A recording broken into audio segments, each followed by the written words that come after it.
programme du candidat Salou Jibo, l'art de ménager la chèvre et le chou. C'est le très difficile exercice que tente le général Salou Jibo, ancien chef d'État et candidat aux prochaines présidentielles. Nous apprend à sa une le nouveau républicain pour qui il a été investi le 28 juin dernier par le parti PJP Génération Dobara, qui signifie dans une de nos langues ingéniosité mais aussi débrouille. Dans son discours d'investiture, le tombeur du président Tanja affirme que son parti ne voit en aucun parti, en aucun homme, un ennemi. C'est grand selon le journal et ça permet aussi de ratisser large. Cela aurait eu l'effet escompté si le candidat Salou n'avait pas eu une vie avant, s'il n'avait été un homme sur la planète Terre et au Niger, où la rancœur est d'une ténacité qu'on retrouve difficilement ailleurs, s'il n'a pas de comportement bien trempé du Sahélien qui s'enflamme pour très peu, estime le journal, pour qui la rudesse du climat certainement. À la une du canal déchaîné cette semaine, opposition politique, la marche à volo. L'opposition politique nigérienne est visiblement en manque de stratégie viable et d'inspiration, comme le prouvent les sorties médiatiques les unes les plus alambiquées que les autres. Les militants qui croyaient à la bonne foi et à la détermination de leurs leaders sont aujourd'hui, selon le journal, déboussolés et peu convaincus de la démarche empruntée par les structures qui la composent. Entre la roublardise des uns et le manque de perspective pour les autres, l'opposition politique démontre aujourd'hui, selon toujours le confrère, son incapacité à offrir un programme politique cohérent au peuple nigérien. Tout se résume à la recherche effrénée du pouvoir, juste le pouvoir et rien que le pouvoir. Pendant ce temps, le Hérisson lui rapporte une crise au Modern Falumana Africa, le plan B des Soumana Sanda et consorts. Et si demain, le mouvement démocratique nigérien pour une fédération africaine Modern Falumana Africa revenait à Umaru Noma, Soumana Sanda et consorts pensent à cette éventualité. Il aurait en main leur plan B selon le confrère.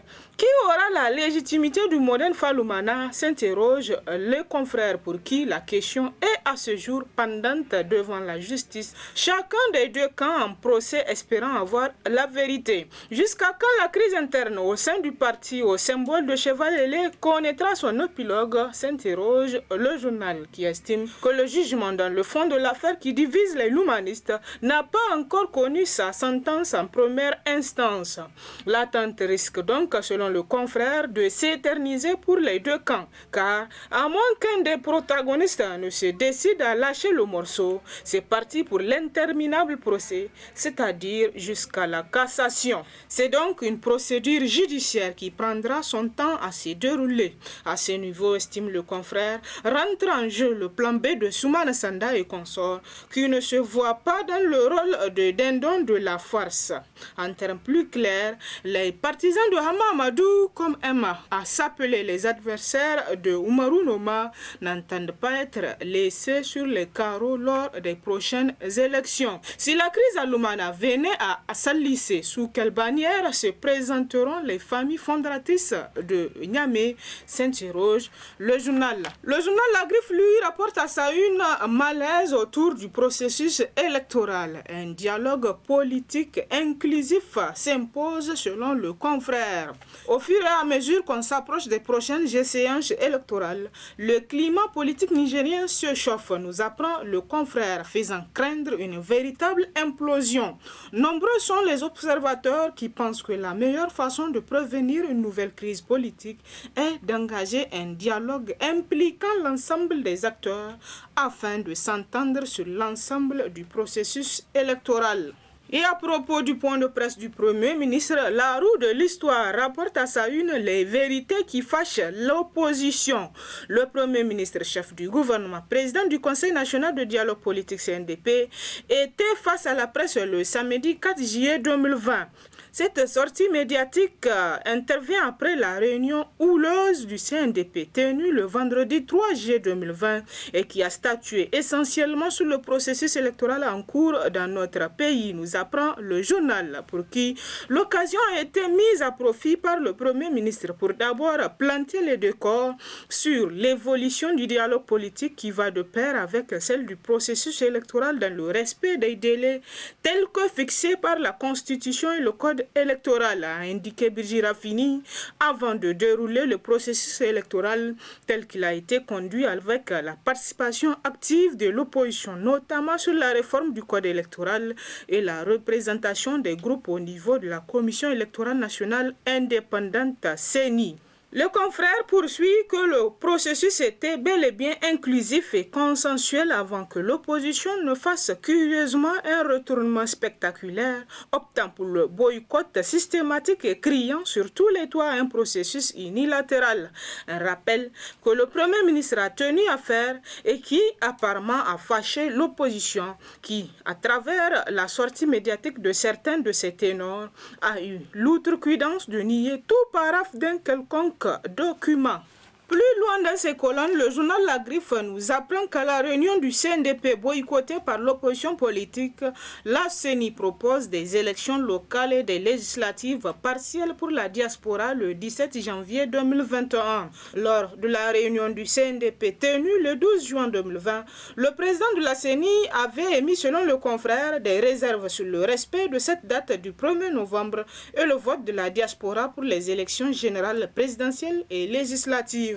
Le doute vient donc d'être levé avec l'annonce de la date du 17 janvier 2021 pour la tenue des élections locales et des législatives partielles pour l'élection des 5 députés de la diaspora, nous apprend le journal, pour qui la date du 17 janvier est, selon le président de la CENI, Maître Issa Kassouna, en conformité avec les dispositions du Code général des collectivités territoriales du Niger et du Code électoral. La date du 17 janvier 2020 se situe entre les deux tours des élections présidentielles, dont le premier tour est couplé aux législatives. Selon toujours le confrère, cette proposition de la CENI n'est visiblement pas acceptée par toutes les parties prenantes, notamment l'opposition politique qui boycotte les réunions du CNDP. Aussi, ajoute le journal, une importante frange des partis membres de la majorité au pouvoir réclame-t-elle la tenue des élections locales avant les législatives et les présidentielles.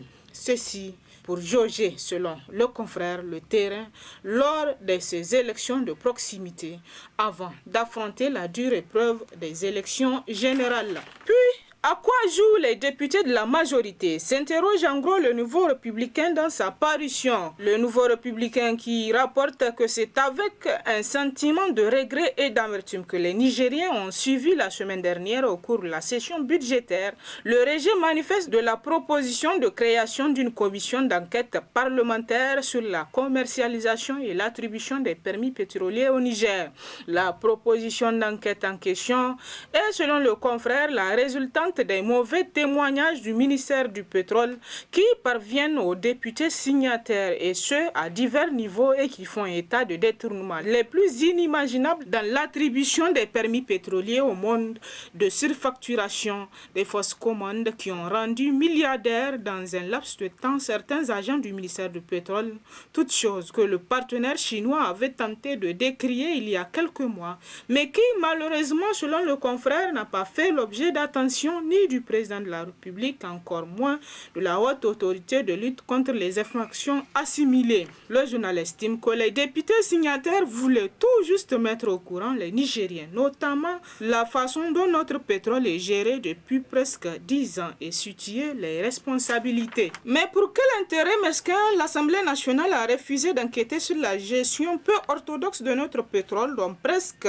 personne ne voit l'utilité 10 ans après l'exploitation? S'interroge de son côté le journal L'Actualité, pour qui l'on retiendra que les députés ne sont pas sincères avec eux-mêmes pour avoir bloqué manifestement un processus d'intérêt national qui puisse apporter lumière sur l'attribution des permis miniers et la commercialisation de notre pétrole. S'il y a parmi eux, selon le confrère, ceux qui sont impliqués dans cette nouvelle mafia des renaissants et qui ont pour mission de laver et sauver vaille que vaille le goût du pétrole de tout soupçon avant l'enquête préliminaire, alors qu'ils se détrompent.